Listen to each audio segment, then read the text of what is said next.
అందరికీ నమస్కారం. నా పేరు రమ. ఓ ప్రేమ ఓ పగ 19వ భాగం. రచయిత హారిక గారు. ఒక పెద్ద రెస్టారెంట్ దగ్గరికి వచ్చారు. ఇంకా గౌతమ్ తన చెయ్యాల పట్టుకొని లోపలికి తీసుకుని వెళ్తుండగా ఏదో అక్కడ జరుగుతున్నట్లుగా శ్రేష్ఠ కనిపించింది. లోపల తనకి చాలా సంతోషం వేస్తోంది. తనని గౌతమ్ ఒక యువరానిలా చూసినట్లుగా తనకు అనిపిస్తోంది. వాళ్ళ డోర్స్కి చాలా దగ్గరగా వెళ్ళగా ఆ డోర్స్ ఒక్కసారిగా ఓపెన్ అయ్యాయి. లోపల నుండి స్లోగా మ్యూజిక్ వినిపిస్తోంది. డోర్స్ ఓపెన్ అయిన వెంటనే పరుపుల పరిచిన గులాబీ రేకులు, అలాగే ఆ పెద్ద హాల్ మధ్యలో తన కోసం ఏర్పాటు చేసిన ఒక పెద్ద టేబుల్, దానిపైన అలంకరించిన వస్తువులు, అలాగే చుట్టూ గులాబీ పూలతో అలంకరించిన డెకరేషన్, ఇవన్నీ చూస్తూ ఉంటే రెండు కళ్ళు చాలడం లేదు శ్రేష్ఠకి. తన ప్లేస్లో ఆశ్చర్యాన్ని ఏమాత్రం పోకుండా అలాగే అంతా చూస్తూ లోపలికి నడుస్తూ వెళ్ళింది. అయితే అంత నిశ్శబ్దంగా తన కోసం ఎదురు చూస్తున్న ఆ రూమ్, తను లోపలికి వెళ్ళిన వెంటనే డోర్స్ క్లోజ్ అయ్యాయి. డోర్స్ క్లోజ్ అయిన చూసి వెంటనే వెనక్కి తిరిగి చూడగా తన వైపే ఎంతో ప్రేమగా చూస్తున్న గౌతమ్ తనకు కనిపించాడు. ఇప్పుడు ఏం మాట్లాడాలో దానికి అర్థం కావడం లేదు. నోట మాట రావడం లేదు. అంతే చూస్తూ నిల్చుండిపోయింది. వెంటనే గౌతమ్ తన చేయి పట్టుకొని అలా టేబుల్ దగ్గరికి నడిపించుకుంటూ తీసుకొని వెళ్ళాడు. అలా వెళ్ళిన వెంటనే చైర్ పట్టుకొని వెనక్కి లాగి తనని కూర్చోమని చెప్పాడు. మనసంతా బటర్ఫ్లై ఎగుతున్నట్టుగా అనిపిస్తోంది శ్రేష్ఠకి. ఇప్పుడు సంతోషం ఆకాశానికి అంటుకుంది. తనని గౌతమ్ ఒక ప్రిన్సెస్లా ట్రీట్ చేయడం ఎంతగానో నచ్చింది. నిన్న రాత్రి తన మనసుకైన గాయం అసలు తనకి ఇప్పుడు గుర్తే లేదు. అయితే గౌతమ్ కూడా తనకి ఎదురుగా ఉన్న చైర్లో కూర్చున్నాడు. అలా వాళ్ళు కూర్చున్న ఒక 5 సెకండ్స్కి అక్కడికి వచ్చిన ఒక వెయిటర్ ఇద్దరికి వడ్డించాడు. వెంటనే అతను అక్కడి నుంచి వెళ్ళిపోయాడు. ఫేస్లో స్మైల్, ఆశ్చర్యంతో కళ్ళు ఆనందంలో ఎగురుతున్న మనసు, వీటిన్నటి వల్ల నోట మాట రాని శ్రేష్ఠ గౌతమ్ వైపు చాలా ప్రేమగా చూస్తోంది. అయితే గౌతమ్ టేబుల్పై ఉన్న తన చేతిపై తన చేయి వేసి, నచ్చిందా నీకు అని అడిగాడు. నాకు చాలా నచ్చింది. నా ఫీలింగ్ ఏంటో నేను మాటల్లో చెప్పలేనని గౌతమ్ వైపు అలాగే చూస్తూ ఉంది శ్రేష్ఠ. వెంటనే గౌతమ్ తన చేతిని అతని చేతిలోకి తీసుకొని తన చేతిపై ముద్దు పెట్టాడు. ఎక్కడో జివ్వుమన్న శ్రేష్ఠ లోపల కళ్ళు మూసుకున్న ఏంటిది ఇలా ఉంది, గుండె వేగం పెరిగిపోతోంది. ఇప్పుడు తనకి ఏమడిగినా నేను ఇచ్చేస్తానేమో, ఎందుకు నా మనసు ఇంత సంతోషంగా ఉందని అనుకుంటూ ఉంది. ఫుడ్ టేస్ట్ చేయని గౌతమ్ అన్నాడు. మెల్లగా కళ్ళు తెరిచి అక్కడ వాళ్ళకి సర్వ్ చేసిన ఫుడ్ టేస్ట్ చేయగా అది తనకి చాలా ఇష్టమైన ఫుడ్ అని తనకు అర్థమైంది. తనకు ఒక అందమైన డ్రెస్, అలాగే తనని అందంగా కనిపించేలా చేయడం, తర్వాత పెద్ద సర్ప్రైజ్ ఇవ్వడం, తనని ఒక యువరానిలా చూడటం, ఇవన్నీ తనకి చెప్పలేనంత సంతోషాన్ని తెచ్చాయి. అయితే ఆ ఆనందాన్ని, ఈ ప్రేమని తనకి ఇంకా తన మనసులో దాచుకోవాలని లేదు. తన గురించి గౌతమ్ ఏమనుకుంటున్నాడో కూడా తనకు తెలియదు. కానీ తన మనసులో ఉన్నది మాత్రం గౌతమ్కి క్లియర్గా చెప్పేయాలనుకుంటోంది. అలా తన ఫేస్ పైకి లేపి మీతో నేను ఒక విషయం చెప్పాలని అంది.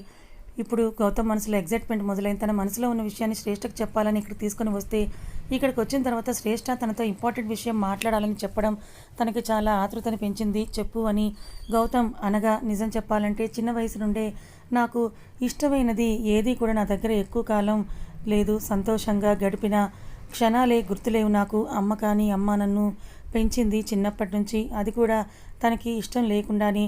మా నాన్న కోసం, నాన్న నాపై చూపించే ప్రేమ కోసం మాత్రమే నేను ఆమె ఏం మాట్లాడినా ఏం చేసినా వాళ్ళతోటి నేను కలిసి ఉన్నాను. ఈ ప్రపంచంలో వాళ్ళు తప్ప నాకు ఇంకెవరూ లేరు. మా పిన్ని మాట్లాడే మాటలకు ఒక్కొక్కసారి చనిపోవాలని కూడా నాకు అనిపిస్తూ ఉండేది. అంత బాధ నా మనసులో కలిగేది. కానీ ఎవరికీ చెప్పేదాన్ని కాదు. కనీసం నన్ను ఎంతగానో ఇష్టపడే మా అన్నయ్యకి కూడా ఎప్పుడూ ఈ విషయాలు చెప్పలేదు. ఎందుకంటే ఎప్పటికైనా ఆమె నన్ను తన కూతురుగా స్వీకరించాలి, నన్ను కూడా ఇష్టంగా చూసుకుంటుంది అన్న నమ్మకంతో. కానీ ఆమె ఎప్పుడు నన్ను అలా చూడలేదు. ఆఖరిగా అమెరికా యూనివర్సిటీలో సీట్ సంపాదించి మంచి జాబ్ చేస్తూ ఆమెకు నచ్చినంత డబ్బు ఇచ్చి తను గర్వపడేలా చేస్తే అయినా నన్ను తన కూతురుగా స్వీకరిస్తుందేమోనని ఆశతో కష్టపడి చదివాను.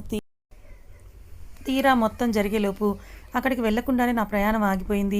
అయితే మొదట్లో మిమ్మల్ని చాలానే తిట్టుకున్నాను. మీపై నాకు చాలా కోపమే ఉండేది. కానీ అది ఎప్పుడు ప్రేమగా మారిందో నాకు తెలియదు. నా మనసు చాలా విషయాల వల్ల గాయపడింది. మీ విషయంలో గాయపడాలని అనుకోలేదు.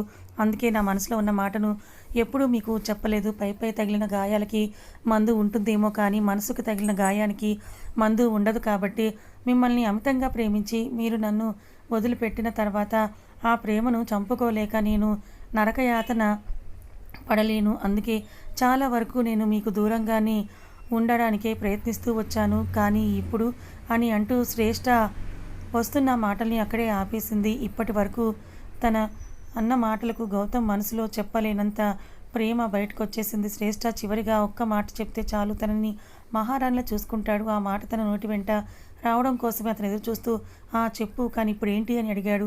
కానీ ఇప్పుడు మీరు నాతో ప్రవర్తిస్తున్న తీరు, మీరు నిన్న రాత్రి జరిగిన దానికి నా మనసును శాంతపరచాలని పడుతున్న ఆరాటం, నన్ను సంతోషంగా చూడాలని మీరు చేస్తున్న ఈ పనులు, వీటన్నిటి వల్ల నాలోని ప్రేమను నేను దాచుకోలేకపోతున్నాను. తర్వాత ఏం జరుగుతుందో నాకు అనవసరం. ఈ క్షణం నా మనసులో ఉన్న మాటని మీకు చెప్పేయాలనుకుంటున్నా. మీరంటే నాకు చాలా ఇష్టం. అది ఎలా పుట్టిందో, ఎందుకు పుట్టిందో నాకు తెలియదు. కానీ నాకు మీరు కావాలి, పూర్తిగా కావాలి. నా జీవితం మొత్తం కావాలి. నేను మిమ్మల్ని ప్రేమిస్తున్నాను అని శ్రేష్ఠ చెప్పేసింది. ఒక అమ్మాయి నోట వెంట, అది కూడా తనకిష్టమైన శ్రేష్ఠ నోట వెంట తనపై ఉన్న ప్రేమని చెప్పడం విన్న గౌతమ్ ఫీలింగ్ ఇప్పుడు మామూలుగా లేదు. తను చెప్పాలి అనుకున్న మాట శ్రేష్ఠ నోట వెంట విన్న గౌతమ్కి సంతోషమైతే మామూలుగా లేదు. ఎందుకంటే ఎప్పుడైనా సరే ప్రేమలో ఈగోలు లేదా అహంకారాలు అడ్డు రాకూడదని తన ఒపీనియన్. ఒక అమ్మాయి అబ్బాయి మధ్య ప్రేమ పుడితే అబ్బాయి చెప్పాలి. ఒకవేళ అమ్మాయి ముందు బయట పెడితే తనని ముందు ముందు చులకనగా చూస్తాడు. ఇలాంటివన్నీ తను అస్సలు నమ్మడు. ఒకరి మనసులో ప్రేమ పుడితే వాళ్ళు ఎలాంటి అహంకారం అడ్డు రాకుండా చెప్పేయాలని అతను కోరుకుంటాడు. అలాంటిది అది కూడా శ్రేష్ఠ అలా చెప్పడం గౌతమ్కి చాలా సంతోషాన్ని కలిగించింది. తను ఒక అమ్మాయి దగ్గర ఎలాంటి పాజిటివ్నెస్ని అయితే కోరుకున్నాడో అలాంటి పాజిటివ్నెస్ శ్రేష్ఠ దగ్గర తనకు కనిపించింది. తన సంతోషంలో ఉండి ఏమీ మాట్లాడకుండా అంతే శ్రేష్ఠ వైపు చూస్తూ ఉండిపోయాడు. అయితే తను చెప్పినా కూడా గౌతమ్ ఏమీ మాట్లాడకుండా మౌనంగా ఉండడం శ్రేష్ఠకి ఒక చిన్నపాటి భయాన్ని కలిగించింది. తనకి ఇష్టం లేదా అన్నట్లు మనసులో అనిపించింది. ఏమైంది, ఎందుకు మాట్లాడటం లేదని గౌతమ్ వైపు శ్రేష్ఠ అంతే చూస్తూ ఉంది. ఆనందంలో ఉన్న మన గౌతమ్ ఈ లోకాన్ని మర్చిపోయాడు. అంతే శ్రేష్ఠ వైపు చూస్తూ ఉన్నాడు. మనసులో ఆందోళనగా ఉన్న శ్రేష్ఠ ఎందుకేమీ మాట్లాడటం లేదని తను కూర్చున్న చోటు నుంచి లేచి, ఎందుకు మీరేమీ మాట్లాడటం లేదు, ఏమైందని గౌతమ్ వైపే చూస్తూ అంది శ్రేష్ఠ. ఆ మాటకి శ్రేష్ఠ వైపు చూసిన గౌతమ్ కూర్చున్న చోటు నుంచి లేచి తను కూడా పైకి లేచి అలా శ్రేష్ఠ ఎదురుగా వచ్చి నిల్చొని తన చేతిని పట్టుకున్నాడు గౌతమ్. అతని వైపు అలాగే చూస్తూ ఉన్న శ్రేష్ఠ, మీ సమాధానం కోసం నేను ఎదురు చూస్తున్నాను అని చెప్పింది.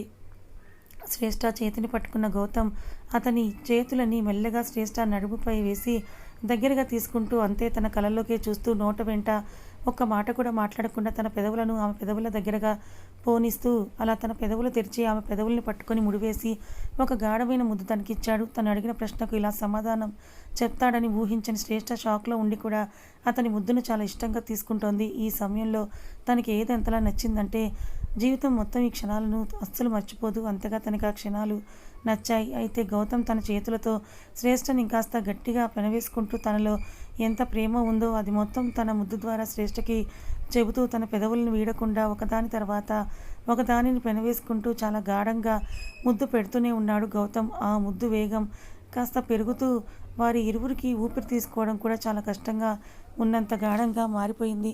ఆ సమయంలో శ్రేష్ఠ గౌతమ్ నాపుతూ వారిద్దరి మధ్య తన చేతులు అడ్డుపెట్టగా ఆ క్షణం ఆగిన గౌతమ్ శ్రేష్ఠ పెదవుల్ని వీడి ఆమె వైపే ఊపిరి గట్టిగా పీల్చుకుంటూ అలాగే చూస్తూ ఉన్నాడు. ఇంతకంటే నీ పైన మనసులో నాకెంత ప్రేమ ఉందో నేను గొప్పగా చెప్పలేను అని అన్నాడు ఆమెతో. సిగ్గుతో తలదించుకున్న శ్రేష్ఠ మనసు గౌతమ్ చెప్పిన మాటకి లోపలే తెగ సంతోషంతో ఎగురుతోంది. అయితే అలా తలదించుకున్న శ్రేష్ఠ తలని అలా పైకి లేపి, నీకు చెప్పలేని కొన్ని కారణాల వల్ల నేను బలవంతంగా పెళ్లి చేసుకున్నా సరే నీపై ప్రేమ పుట్టకుండా నా మనసుని నేను కంట్రోల్ చేసుకోలేకపోయాను. నీ ప్రవర్తన, ఏడుస్తున్నప్పుడు నీ కళ్ళు, నేను ఎంత బాధ పెట్టినా ఎంత కష్టపెట్టినా నాపై పెంచుకున్న నీ ప్రేమ, ఇవన్నీ నన్ను చాలా ఆకర్షించాయి.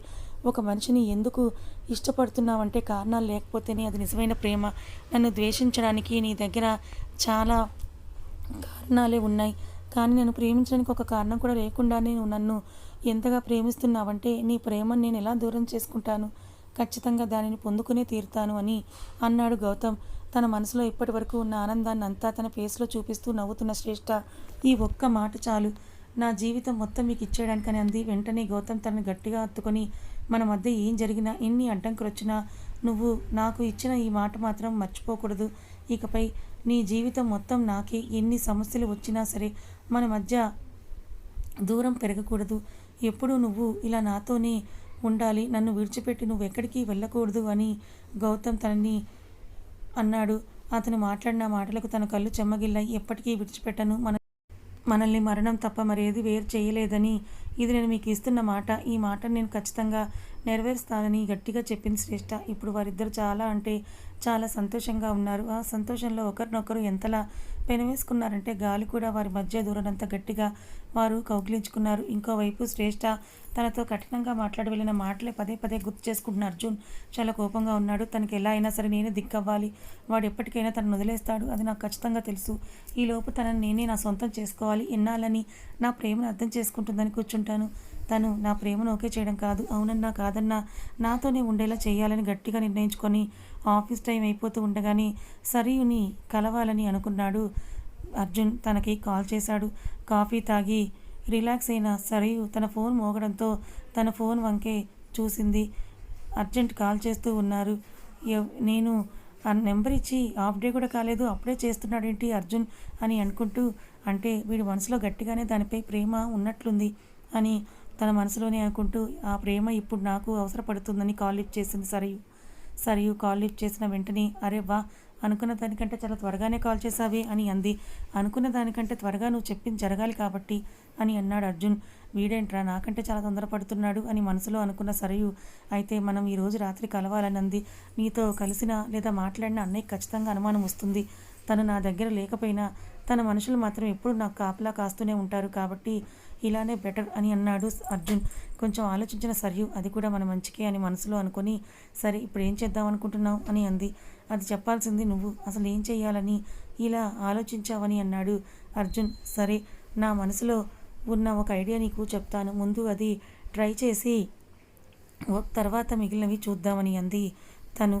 సరే ఏంటతో చెప్పు అని అర్జున్ అనగా, తను ఎలాగో నీ ఫ్రెండ్ కాబట్టి, అలాగే మీకు 3 years నుంచి పరిచయం కూడా ఉంది కాబట్టి, సో నువ్వు తనతో క్లోజ్గా ఉండడం మీ అన్నయ్యకు అనుమానం వచ్చేటట్టు తనతో మాట్లాడడం కానీ, ఇంకా వీలైతే తనకి ఫిజికల్గా కూడా దగ్గర అవ్వడం లాంటివి ఏవైనా నువ్వు చేసావే అనుకో, ఎలాగో వాళ్ళిద్దరి మధ్య ఇప్పుడు ప్రేమ లేదు, నువ్వు అలా చేయడం చూస్తే అసహ్యం వచ్చేస్తుంది. వాళ్ళిద్దరు పూర్తిగా విడిపోవడానికి ఈ రీజన్ పర్ఫెక్ట్గా సరిపోతుంది కాబట్టి ఇలా చెయ్యి అని అంది.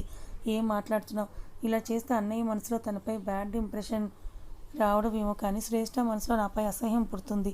అప్పుడు తను నన్ను ఎలా ప్రేమిస్తుందని అన్నాడు అర్జున్. నువ్వు తన మనసులో నీ గురించి ఏం ఆలోచిస్తోంది, తను నిన్ను ప్రేమిస్తుందా లేదా, లేకపోతే తనని నువ్వు ఎలా సొంతం చేసుకోవాలి, ఇలాంటివన్నీ ఆలోచిస్తూ కూర్చుంటే ఆ ఆలోచనలోనే నువ్వు ఆగిపోవాల్సి వస్తుంది. కాబట్టి నేను చెప్పింది విని నేను చెప్పినట్లుగా చెయ్యి. అంతేకాకుండా తనతో దగ్గర అవ్వాలని చూడటం వల్ల తప్పేం లేదు. తర్వాతైనా నువ్వే కదా తనని సొంతం చేసుకునేది. అదేదో ముందు నుండే ట్రై చేయి, అప్పుడు వాళ్ళిద్దరూ విడిపోవడం చాలా ఈజీ అవుతుంది కదా అని అంది. సరే ఒక్క నిమిషం ఆలోచించిన అర్జున్, అవును కదా, తనపై నాకు ఎలాంటి ఫీలింగ్స్ వచ్చినా సరే ప్రతిసారి వాటిని నేను మనసులోనే అణచివేసుకొని తనకి నా ప్రేమ విషయం చెప్పిన తర్వాతే అవి చేయాలని నేను అనుకున్నాను. తనే నా చెయ్యి జారిపోతూ ఉంటే ఇంకెప్పటికీ నేను నా ప్రేమ విషయం చెప్పేది. కాబట్టి ఇప్పుడు ఫీలింగ్స్ వచ్చిన ప్రతిసారి ఆ ఫీలింగ్ అప్పుడే తీర్చేసుకోవడం వల్ల తప్పే ఉండదు అని అనుకున్నాడు అర్జున్. ఆ తర్వాత అయినా తను నాదే కదా అని అనుకుని, ఓకే ఖచ్చితంగా నేను అలాగే చేస్తాను, కానీ అన్నయ్య సంగతి ఏంటనన్నాడు అర్జున్. అదంతా తర్వాత, ముందు నేను చెప్పించేయి, వాటంతట అవే అన్నీ జరిగిపోతూ ఉంటాయని అంది. సరే ఓకే, అదంతా సరే, అయితే మన మధ్య జరిగిన ఈ విషయం బయట ఎక్కడ తెలిసినా నేను మాత్రం నేను వదలను, ఖచ్చితంగా వెతికి మరీ చంపేస్తాను అని అన్నాడు అర్జున్. ఆ మాట సరే కోపం తెప్పించినా, సరే వాడు అంత పని చేయగల సమర్థం తనకు బాగా తెలుసు కాబట్టి, సరే నేను బయట ఎవరికీ తెలియకుండా ఉంటాను. మరి నీ సంగతి ఏంటి, నువ్వు నా గురించి ఎవరికైనా చెప్తావా అర్జున్, నా పరిస్థితి ఏంటి, అసలు నేను నిన్ను ఎలా నమ్మాలి అని అంది. నీ గురించి చెప్తే నువ్వు నన్ను అంతే వదిలేస్తావా, నా గురించి నా అన్నయ్యకు చెప్పకుండా ఉంటావా, దానికోసమైనా నేను ఈ విషయం గురించి బయట పెట్టను అని చెప్పి వెంటనే కాల్ కట్ చేస్తాడు అర్జున్. ఫోన్ వైపు చూస్తున్న సరియు, వీడేంటి ఇంత డేంజర్గా ఉన్నాడు, అసలు దానిలో అంతగా ఏముందని అన్న తమ్ముళ్ళు ఇద్దరు కూడా దానికోసమే అంతగా చస్తున్నారని కోపంగా ఫోన్ని పక్కన పడేసి అలా బెడ్పై కూర్చొనుంది సరియు. అయితే ఆఫీస్లో ఉన్న అర్జున్ వెంటనే సెక్రటరీకి కాల్ చేయగా, తన అన్నయ్య వదిన లంచ్ నుంచి రావడం లేదు, డైరెక్ట్గా ఇంటికే వెళ్తున్నారని తనకి తెలిసింది. వెంటనే తను ఇంటికి బయలుదేరాడు. అయితే వెళ్తున్నా కూడా తనకి అవే ఆలోచనలు, ఎలా తన ప్రేమ విషయం శ్రేష్ఠకి చెప్పాలి, ఎలా తనని సొంతం చేసుకోవాలి అన్న ఆలోచనలు. అయితే మరి ఆలస్యం చేస్తే తనకి దక్కదేమో అన్న బాధ, అలాగే శ్రేష్ఠ తనపై కోపంగా ఉంది. తను మాట్లాడకపోతుంటే కోపం, ఇవి రెండూ కలిసి ఒక రకమైన ఆవేశాన్ని తనలో పెంచాయి. ఎలా అయినా ఈరోజు రాత్రి శ్రేష్ఠతో తన ప్రేమ విషయం చెప్పాలని నిర్ణయించుకున్నాడు అర్జున్. ఇక్కడ ఇలా ఉండగా అక్కడ హోటల్లో ఒకరినొకరు గట్టిగా కౌగిలించుకున్న శ్రేష్ఠ, గౌతమ్ చాలా సంతోషంగా కౌగిలి నుంచి ఒకరి వైపు ఒకరు ప్రేమగా చూసుకుంటూ ఇంకా ఇంటికి బయలుదేరదామా, చాలా పనులున్నాయంటూ తన వైపు ఇంట్రెస్ట్గా చూస్తూ అన్నాడు గౌతమ్. సిగ్గుపడుతున్న శ్రేష్ఠ మీ ఇష్టం అని అంది. అలా హోటల్ దగ్గర నుంచి ఇంటికి వెళ్ళడానికి కారు ఎక్కాడు శ్రేష్ఠ, గౌతమ్లు. అయితే గౌతమ్ చాలా సంతోషంగా ఉన్నప్పటికీ శ్రేష్ఠ ముఖంలో ఏదో తెలియని బాధ కనిపిస్తూ ఉంది. శ్రేష్ఠ ఫేస్ తన వైపుకు తిప్పుకున్న గౌతమ్ ఏమైంది, ఎందుకలా ఉన్నావని అడిగాడు. ఈరోజు నా జీవితంలో చాలా సంతోషకరమైన రోజు. పెళ్లి జరిగిన రోజు కూడా నేను ఇంత ఆనందంగా లేను. అయితే ఈ విషయాన్ని మనం మన కుటుంబంలో షేర్ చేసుకొని అందరి పక్షంలో మనం ఒకటైతే ఎంతో బాగుండేది. కానీ మనకి మా ఇంట్లో వాళ్ళు ఎవరు తోడుగా లేనట్లు ఇప్పుడు నాకు అనిపిస్తోంది. మా నాన్న ఎందుకు నాతో అలా మాట్లాడారో నాకు తెలియదు. అయితే ఇక్కడ అత్తగారింట్లో పరిస్థితులు ఎలా ఉన్నాయో కూడా నాకు అర్థం కావడం లేదు. ఇలాంటి సమయంలో మనం ఒక్కటైనా సంతోషంగా ఉండగలమా అన్నట్లు మాట్లాడింది శ్రేష్ఠ. తను చెప్పినవన్నీ నిజాలు అయినా సరే గౌతమ్ మనసులో ఏదోలా అనిపించింది. ఏదో మూలన అలా జరగడానికి నేనే కారణమని కూడా తనకు అనిపించింది. అయితే శ్రేష్ఠ వైపు అలాగే చూస్తూ ఈ సమస్యలన్నీ ఖచ్చితంగా నేను తీరుస్తాను, నీకేలా సమస్య రానివ్వను, నీకు ఎలా ఇష్టమైతే అలానే చేద్దాం. మన ఇంట్లో మన పెద్దన్ని మన పెళ్ళిని స్వీకరించినప్పుడే మనం ఒక్కటవుదామని అన్నాడు గౌతమ్. ముందు తనని అంత కోపంగా తీసుకొని వెళ్ళి పెళ్లి చేసుకున్నప్పుడు అతనిపై పీకల లోతులో కోపంగా ఉంది శ్రేష్ఠకి. కానీ ఇప్పుడు గౌతమ్ని చూస్తుంటే, తనని ప్రేమని అర్థం చేసుకున్న విధానం చూస్తూ ఉంటే అంతకు మించి ప్రేమ తనలో పుడుతుంది. ఇంతకు మంచి వ్యక్తిగా నేను అపార్థం చేసుకున్నాను అని అనుకుంటూ తన మనసులో అనుకుంటుంది. ఇవన్నీ తను ఆలోచిస్తూనే గౌతమ్ వైపు అంతే చూస్తూ ఉండిపోయింది. గౌతమ్ మాట్లాడుతుంటే శ్రేష్ఠ తిరిగి ఏం సమాధానం చెప్పకుండా తన వైపు అలాగే చూడడం గమనించిన గౌతమ్, నాకు తెలుసు ఇంత హ్యాండ్సమ్గా ఉన్న నన్ను చూస్తుంటే నువ్వు కంట్రోల్ చేసుకోలేకపోతున్నావు, కానీ తప్పదు, కొన్ని రోజులు ఇలానే కంట్రోల్ చేసుకోవాలని అన్నాడు. అతని మాటలకు నవ్వు వచ్చిన శ్రేష్ఠ చిన్నగా నవ్వుతూ, అవును నిజంగానే మిమ్మల్ని చూస్తుంటే కంట్రోల్ చేసుకోలేకపోతున్నాను, కానీ తప్పదు కదా, మన సంతోషంతో పాటు అందరి సంతోషాలని కూడా మనం పంచుకోవటమే మన కలయిక, అలాగే మన జీవితం రెండూ కూడా ఇంకా ఆనందంగా ఉంటాయి అని అంది నవ్వుతూ శ్రేష్ఠ. సరే బేబీ, తప్పకుండా అలానే చేద్దాం అని అంటూ కార్ స్టార్ట్ చేశాడు. అతని ప్రేమ మాటలకి చాలా పొంగిపోతూ ఉంది శ్రేష్ఠ. ఇక్కడ ఇలా ఉండగా అక్కడ గౌతమ్ ఇంట్లో తన అక్క కోసం 1000 కళ్ళతో ఎదురు చూస్తోంది రెస్పా. తన మనసంతా ఏదోలా ఉంది. తను అక్కడికి వచ్చిన విషయం ఏంటి, కానీ అక్కడ జరుగుతుంది ఏంటి తనకేం అర్థం కావడం లేదు. తన పని తను చేసుకుంటూ ఉంటుంది, కానీ తను ఎవరు చూస్తూ ఉన్నా తన అక్క మాత్రం అక్కడికి రావడం లేదు. ఇంకోవైపు తనని ఆ కుటుంబం మొత్తం బాధిస్తోందన్న బాధ తన మనసుని తొలిచేస్తోంది. అసలు ఏం చేయాలి, నేను ఇంత పెద్ద ఫ్యామిలీలో నుండి తనని ఎలా బయటకు తీసుకొని వెళ్ళాలి, ఇక్కడ మనుషులను చూస్తూ ఉంటేనే చాలా ఘోరంగా ఉన్నారు. ఒక్కసారి తను ఇక్కడికి వస్తే తనతో ఈ విషయాలన్నీ చెప్పి వీళ్ళ మాటలు అనకముందే తనని తీసుకొని వెళ్ళిపోవాలని చాలా బాధపడుతూ ఉంది రెస్పా. గౌతమ్ శ్రేష్ఠల కోసం ఎదురు చూస్తూ ఉన్న గాయత్రి సెక్రటరీ నుంచి కాల్ వచ్చింది. ఈరోజు గౌతమ్ సార్ అలాగే మేడం ఇంటికి వస్తున్నాను అని చెప్పమన్నారు మేడం అని చెప్పాడు. ఓహో, ఇప్పటికీ వారికి ఇంటికి రావాలనిపించిందన్నమాట. చూస్తా, వచ్చిన దగ్గర నుంచి తన సంగతి చూస్తా అని మనసులోనే అనుకుని ఉంది గాయత్రి. అయితే ఇప్పుడు సమయం రాత్రి వేళ 10 అవుతోంది. ఇంట్లో గౌతమ్ శ్రేష్ఠ వస్తారు అని ఇంట్లోని మనుషులందరూ డిన్నర్ చేయకుండా వారి కోసం ఎదురు చూస్తూ ఉన్నారు. అప్పటికే అర్జున్ ఫ్రెష్ అయి వచ్చే వరకు తను కూడా శ్రేష్ఠ కోసం 1000 కళ్ళతో ఎదురు చూస్తూ ఉన్నాడు. ఇప్పుడు గౌతమ్ శ్రేష్ఠల మధ్య ఏం జరుగుతుందో అర్జున్కి అనవసరం. తను చేయాలనుకున్న పని మాత్రమే తను చేస్తాడు. ఆ తర్వాత తనను దక్కించుకొని అక్కడి నుంచి అమెరికా వెళ్ళిపోవాలని అనుకుంటున్నా, అంతే. అయితే ఎలా అయినా సరే శ్రేష్ఠని దక్కించుకోవాలన్న కోరిక తన మనసులో చాలా దృఢంగా పెరిగిపోయింది. ఇలా ఉండగా శ్రేష్ఠ అలాగే గౌతమ్ ఇద్దరు కూడా ఇంటికి వచ్చేశారు. పార్కింగ్ ప్లేస్లో కార్ పెట్టిన వెంటనే పని వాళ్ళు వచ్చి డోర్ ఓపెన్ చేసి చేయకముందే గౌతమ్ తన డోర్ తీసుకొని దిగి శ్రేష్ఠ వైపు డోర్ ఓపెన్ చేసి తన చెయ్యి పట్టుకొని కిందకు దించాడు. శ్రేష్ఠ నవ్వుతూ అతని వైపు చూస్తోంది. అలా వాళ్ళిద్దరు చేతులు పట్టుకొని అంతే లోపలికి నడుస్తూ వెళ్తున్నారు. ఇంట్లో డైనింగ్ టేబుల్ దగ్గరే అందరూ కూడా ఉన్నారు. గాయత్రి, అర్జున్ తినడానికి కూర్చుంటే గౌతమ్ నాన్నగారిని రెస్పా గదిలోనే పెట్టి ఉంచడం వల్ల ఆయన కోలుకోరని చెప్పి అందరితో పాటే తినిపించడానికి డైనింగ్ టేబుల్ దగ్గరకు తీసుకొని వచ్చింది. ఆయన వెంటే రెస్పా కూడా ఉంది. అలాగే పని వాళ్ళు కూడా అక్కడ నిల్చొనే ఉన్నారు. ఆ సమయంలో వీళ్ళిద్దరు ఇంట్లో అడుగుపెట్టడం అందరికీ ఆశ్చర్యం కలిగించింది. ఎందుకంటే ఆఫీస్ అని వెళ్ళిన వాళ్ళిద్దరూ ఇప్పుడు ఇలా తయారయ్యి ఉండడం ఏంటి? ఒకరంటే ఒకరికి ఇష్టం లేని వాళ్ళు ఇంత క్లోజ్గా చేతిలో పట్టుకొని రావడం ఏంటి? శ్రేష్టని చూస్తూ ఉంటే ఎంతో అందంగా కనిపిస్తోంది. ఆ రెడ్ కలర్ డ్రెస్లో చూస్తుంటే తన అందం మరింత కాంతివంతంగా కనిపిస్తోంది. ఇది చూస్తున్న అర్జున్కి వాళ్ళిద్దరి మధ్య జరిగిన విషయం పక్కన పెట్టి తన కళ్ళను అతను పైనుంచి కళ్ళు తిప్పలేకపోతున్నాడు. అయితే అందరూ అలా చూస్తూ ఉండగానే ఇద్దరు వారి దగ్గరికి వెళ్ళారు. వీళ్ళిద్దరిని విడగొట్టాలని నేను చూస్తుంటే నాకే షాక్ ఇచ్చేలా ఇద్దరు ఎంత క్లోజ్గా వస్తున్నారని గాయత్రి చూస్తూ ఉండగానే, సారీ బామ్మ, చాలా అలసిపోయాను, మీరు కంటిన్యూ చేయండి, మేము వెళ్తామంటూ అలా లోపలికి తనను తీసుకొని వెళ్ళిపోయాడు గౌతమ్. షాక్లో వాళ్ళు వెళ్ళిన వైపే అలా గాయత్రి నోట మాట రాకుండా చూస్తోంది. కథ ఇంకా ఉంది. ఈ కథ మీకు ఎలా అనిపించింది? నచ్చిందా? నచ్చితే లైక్ చేయండి, మరికొంతమందికి షేర్ చేయండి. Thank you so much.